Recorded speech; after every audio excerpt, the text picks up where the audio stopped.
Hello बच्चों, let's read the question. The question says that if f of x is equal to 3 times modulus x plus 2, then f dash minus 3 is equal to dash. इस question में f of x दे रखा है 3 times modulus x plus 2, तो हमको f dash minus 3 की value निकालनी है। बहुत ही सिंपल सा क्वेश्चन है। पहले हम की कॉन्सेप्ट लिख लेते हैं। की कॉन्सेप्ट, पहला की कॉन्सेप्ट है कि अगर हमको modulus of x plus a का बिहेवियर देखना है तो ये दो इंटरवल्स में ब्रेक होगा, x less than minus a और and x is greater than equal to minus a। अभी माइनस एक वैल्यू कहाँ से आई? मॉडुलस के अंदर की जो भी क्वांटिटी है उसको इक्वेटेड टू जीरो कर दीजिए। उसी पॉइंट पे एक्स के उसी पॉइंट पे इस मॉडुलस का बिहेवियर चेंज हो रहा होगा।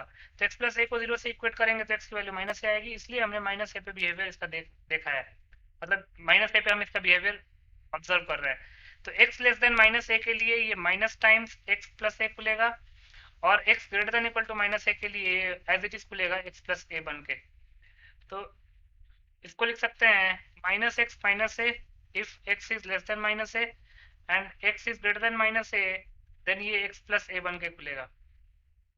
दूसरा, differentiation of x to the power n with respect to x, इसका फॉर्मूला होता है n into x to the power n minus one, और differentiation of constant term with respect to any variable वो zero के इक्वल होता है।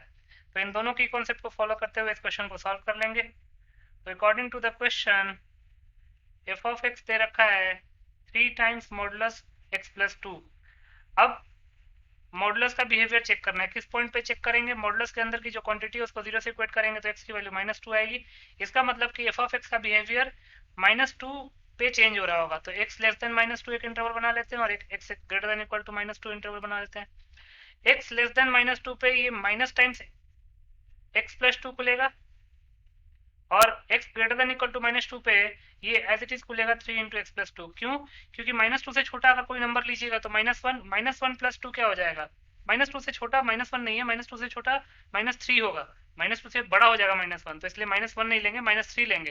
तो माइनस थ्री पुट करेंगे तो minus three plus two minus one हो गया। मतलब कि मॉडुलस के अंदर की क्वांटिटी नेगेटिव आ रही है, तो जो मॉडुलस के अंदर की क्वांटिटी है वो माइनस के साथ खुलेगी, इसलिए हमने माइनस टाइम्स मल्टीप्लाई किया हुआ है। X greater than equal to minus two लीजिए तो माइनस वन ले लेते हैं, माइनस वन लेंगे तो minus one plus two one हो गया। मतलब कि मॉडुलस के अंदर की क्वांटिटी पॉजिटिव हो रही है, तो मॉडुलस एज इट इज खुल रहा है। अब इसको सिंप्लीफाई करें तो क्या लिख सकते हैं?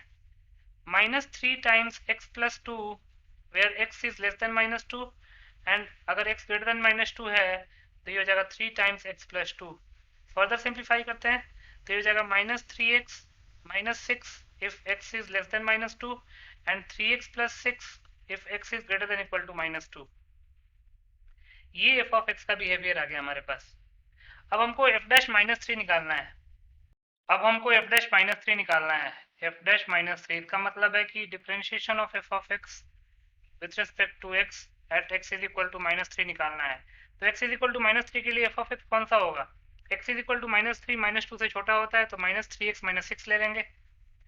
तो ये हो जाएगा differentiation of minus three x minus six with respect to x at x is equal to minus three. तो differentiation of minus three x with respect to x at x is equal to minus three minus differentiation of six with respect to x at x is equal to minus three. Constant का differentiation तो वैसे भी zero होता है, ये हो जाएगा minus three into d x upon d x one हो जाएगा। तो minus three into one eight x is equal to minus three. अब एक्स का कोई टर्म आ ही नहीं रहा है, तो माइनस थ्री ही आंसर हो जाएगा। तो एफ डैश माइनस थ्री क्या आ गया हमारे पास? Minus three. तो लिख सकते हैं hence minus three is the required answer. So minus 3 is your final answer. I hope you understood it well. Best of luck.